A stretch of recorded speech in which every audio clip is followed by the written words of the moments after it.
Welcome back to another video, man. I was gonna save this video for tomorrow originally, and I was coming in here to write it down to get up in the morning, film this video. But as the time of this hitting on my brain, I was like, no, I need to go ahead and get this video out now. And as you can see by the title, I'm going to be addressing the black community, right? That's what I'm addressing. So I seen a video specifically yesterday. If you guys are familiar with rap, you know rap. I'm pretty sure you know who Boosie is, and I'm pretty sure you might know who Rollo is from Atlanta. So you know, what is the biggest thing in the black culture in terms of streets and stuff?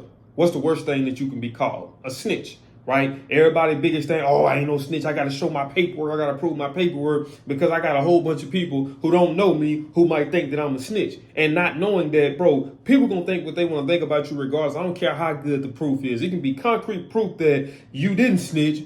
But if people see you as a snitch, then it's just that, because some people are stuck in their own ways. So like I always tell people, bro, I don't have the energy to convince anybody anything about me. All that matters is I know what I know about me, right? So now I'm gonna get onto this topic. I'm gonna elaborate on this a little bit more, and I'm not gonna glorify it.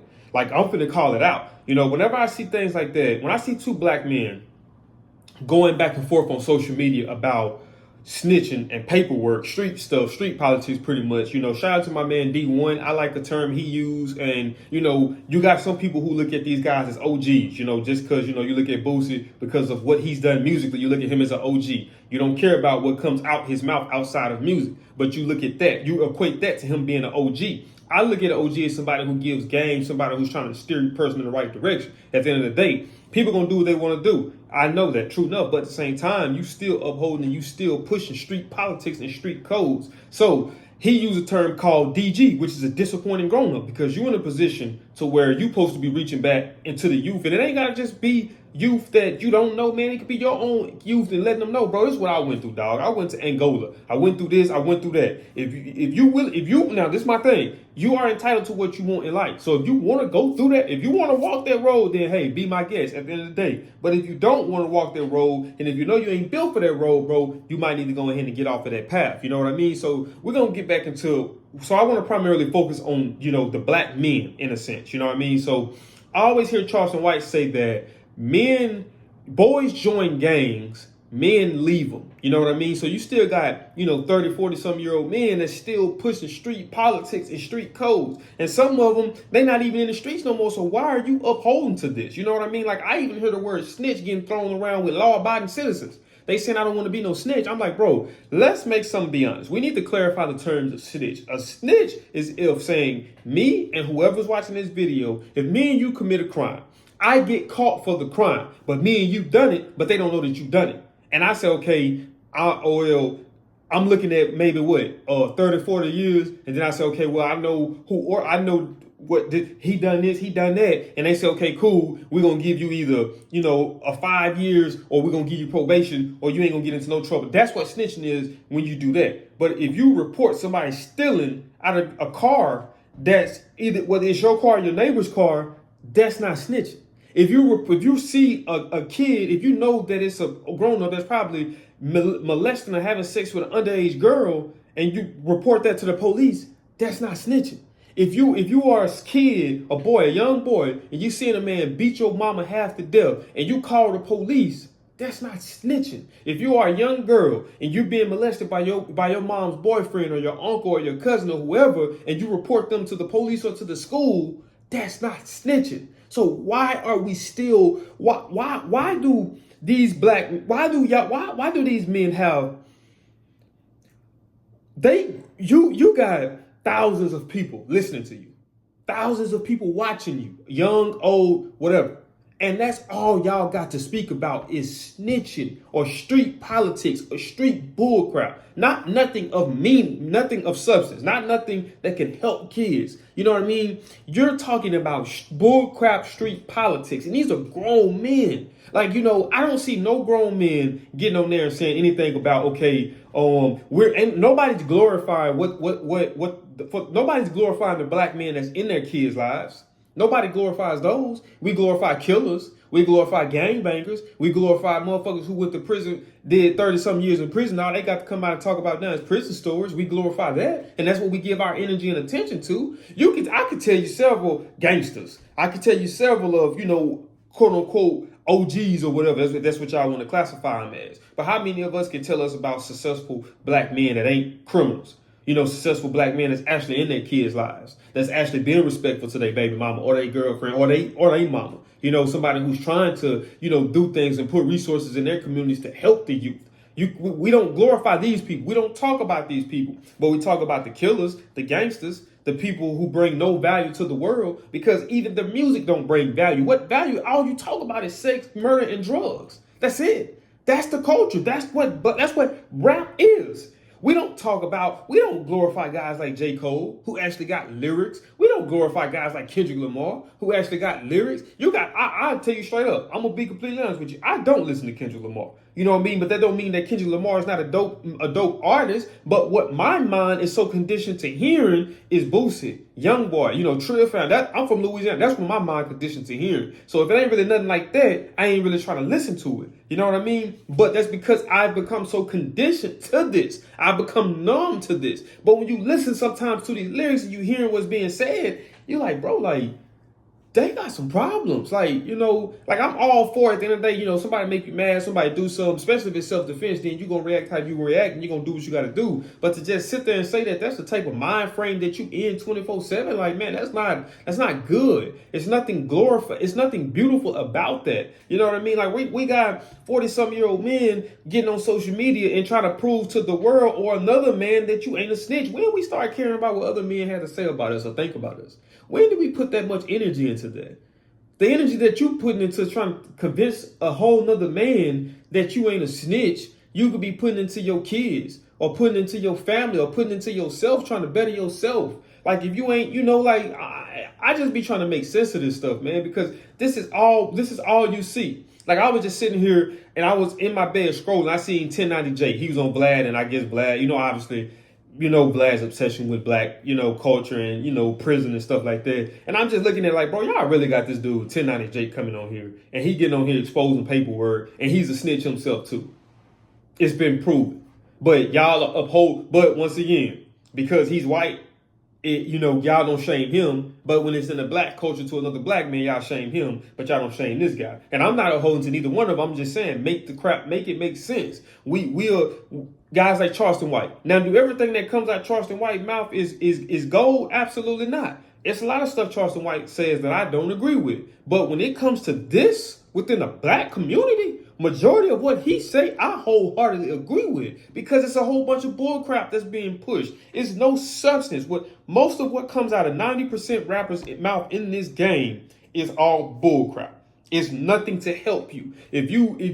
I heard, you know, Nip say one time, he was saying that, I think he was on the Breakfast Club, and he was saying that at one point, you know, if you was a youngin' coming up in the world and you didn't have that male presence in the house, you know, you can listen to like Scarface, you can listen to, you know, Jay-Z lyrics, you can listen to Tupac lyrics and you know, come out a solid individual. Like I say, I listen to lyrics like with Pac. When Pac say I'll smile, he's like, though life is hard, we carry on. You know what I mean? Like how he was saying at the beginning of the scene, he's like, it's gonna be some stuff that's gonna happen, but you gotta be able to smile through it. These are things that can help you move forward in life. Listening to that, Smile, that's a song I go to when I get into a rut and just like, man, I'm hurting right now, man, I'm lost, I just need some guidance, or I just need something to pick me up. That's the song I go listen to. The songs that you listen to when you get mad, will be some songs that go make you do something that give you 40, 50 years of a life sentence. You know what I mean? Like, I'm just saying, like, bro, we got to start glorifying this stuff. Like, we got guys like, you know, P. Diddy. You know, everybody was like, man, P. Puff, that all you heard. Not everybody against him because of stuff he was doing. Y'all gonna act like y'all ain't know dude was doing this stuff before.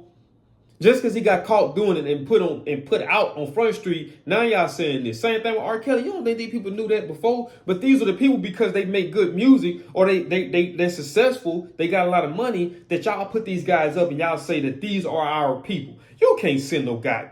I was gonna hear the cuss, man. I try to stay with the cuss. You can't send no doggone Puff or no Jay-Z to go go sit down at a table and talk about what we need to move forward as black people. What can we do to get some type of, you know, modern day reparations? You can't send them to go talk that.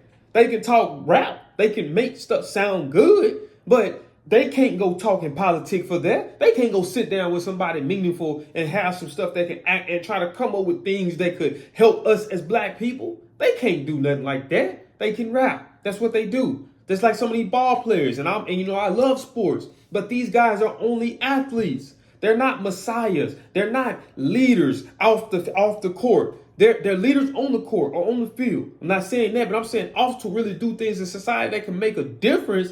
That's not that. So we got to stop putting these guys on these levels just because of how much money they got or how many records they sold. Because outside of that, there's no substance that come out these guys' mouth at all. These are guys that's still trying to convince a whole nother man that you're not a snitch. What does it matter? Another man gonna think what he think. Okay, cool, bro. Peace be with you. Why am I trying to convince you of anything else? Because no matter what I do, no matter what hoops of fire I jump through, you still gonna have your preconceived opinion of me anyway. So who give a damn?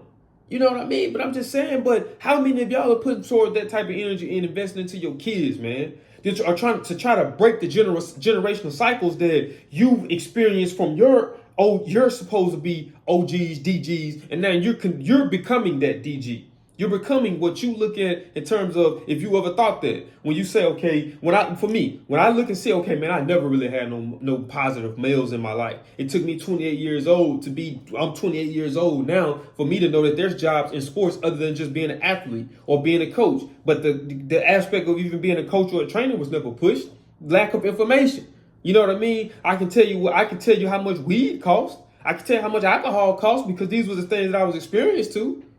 But I can't tell you nothing of value. I didn't learn no credit score from the males in my life. I didn't learn core values from them.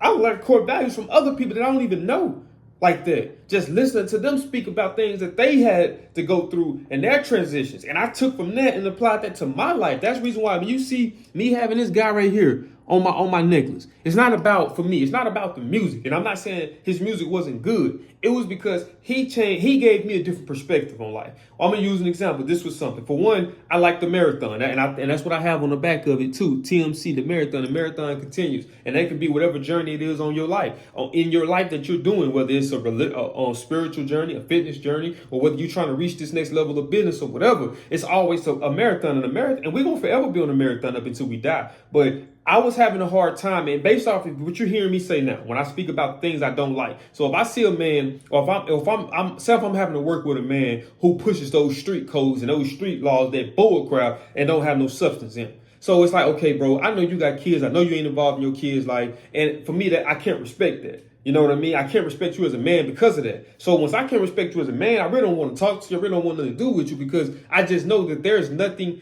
that I can learn from interacting with you at the end of the day, because I look at you are everything that I aspire to not be. But guess what? But we work together, so I have to find a way to deal with you. So guess what? I can relate to you on a human level, and that's what he said. It might be somebody that, I don't like you in terms of this, but from a human to a human, because we both are that, I can relate to you. Now, the only time I can relate to you as a human is when you molest a kid, do anything that's harmful to a kid.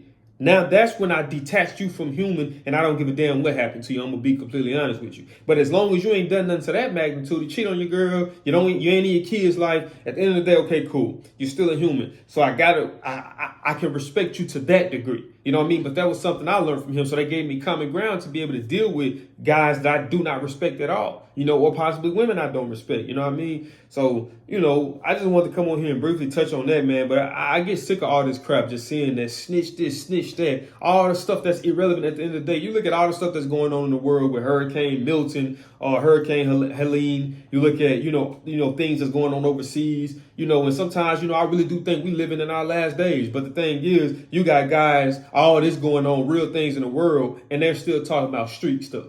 Snitching, street codes, bullcrap, stuff that you're supposed to abandon when you became a man and had kids or became aware. You know what I mean? So it gets irritating after a while. And when you see it, this is the representation that you have of black people. When you got a motherfucker like a woman who pretended to be black like Kamala Harris bring another black woman on stage, you got millions of eyes on black. This could be something history. First black woman, even though you ain't black, but it's just a narrative of it. And you bring Megan Thee Stallion to come on stage shaking her butt.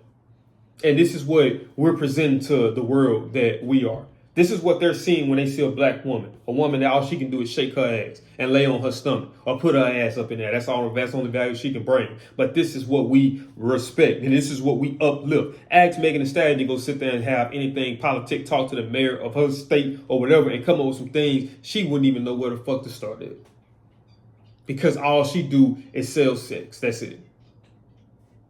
I'm just being honest, man. So, you know, we have to wake up as people and we have to become knowledgeable of these things. And we got to try to do as best as we can move forward to try to make things better for the future, because that's what it is. The youngsters that's coming up now, that's what it's all about. I'm 28. I'm a man for, you know, I've experienced life. I've got this certain level of knowledge. Now I know wrong from right. I know what to do and what not to do. But it's these kids that's coming up that we need to make sure that these kids know that. That way they ain't going to go do a life sentence in Angola. That way they ain't going to go do a life sentence in San Quentin. The way they ain't going to go do a life sentence in Rikers Island. That way we ain't got to have guys getting on here saying, okay, cool, these 10 things, right? Know these 10 things your first time going to prison. You ain't got to know that, because you're not going to ever be in a position to where you got to go to prison. And if you are in that position, it's because you put yourself there. And it don't have nothing to do with the lack of information, because we told you doing this will get you there. You got there by choice. So, okay, cool, yeah. When you want to do that and that's what you want to do, then yeah, you need to go watch them videos. But if you're trying to make a difference in this world and actually be somebody, then you don't need to watch that type of stuff. You know what I mean? You know, so that's what we have to get better at, you know. That's why I say for me, sports is one of the biggest things, because I feel like you can impact a lot of kids. You know, I think a lot of kids that don't have that positive male, you know, presence in their life, you know, you can get that from coaches in sports, you know. So, you know, we just got to do better as black people, man. You know, it'd be a lot of times where I really just kind of get embarrassed when I hear or see different things, just because, like, bro, it's just embarrassing. It's like it shows when you see a black male is you see a motherfucker sagging and see a motherfucker who just aggressive for no reason. You know what I mean? When you see a black woman, all you see is a motherfucker who wear tight clothes and all she can do is shake her ass. You know what I mean? A Sexy Red, a Megan Thee Stallion, a Glorilla, and all. That's why I don't care too much for any of them. You know what I mean? So we have to do better. We got to stop perpetuating these people on these levels and on these pedestals as if they're somebody of substance. All they are is just a regular motherfucker that just happen to know how to rhyme and put words together. And in this day and age, you ain't even got to be lyrical or good to be a rapper. All you got to do is just sell sex or sell violence, and you're going to be successful. You know what I mean? So we got to do better as black people, man. But if you did enjoy this video, man, do me a big favor, man. Smash that thumbs up button. Also, if you're new to the channel, make sure you subscribe. And when you subscribe, click that post notification bell where you be notified every time I upload, man. 'Cause like I said, I'm getting more consistent on this channel, as you guys can see. So you want to stay tuned, because I'm trying to get these videos coming out back to back, day to day. And I'll see y'all in the next video, man. But I also want to say keep everyone that's been affected through Hurricane Helene. Everyone that's been affected through Hurricane Milton, keep them in your prayers, man. You know, it hurts to see people going through those things. And I seen a video earlier. I'm not going to even get into that, but it hurt me. You know what I mean? So just keep those guys in your prayers, man. But I'll see y'all in the next video. I'm out this thing. Peace.